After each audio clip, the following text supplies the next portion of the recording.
You ask Tiger to solve. This deals with linear equations with one unknown. The final result is a equals -59/75. Let's solve it step by step. Simplify the expression. Expand the parentheses.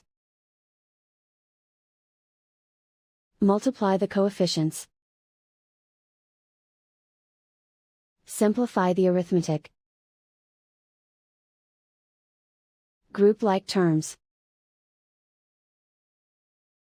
Simplify the arithmetic. Group all constants on the right side of the equation. Subtract 59 from both sides. Simplify the arithmetic.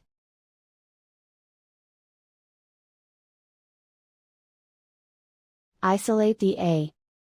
Divide both sides by 75. Simplify the fraction. And so the final result is a equals -59/75.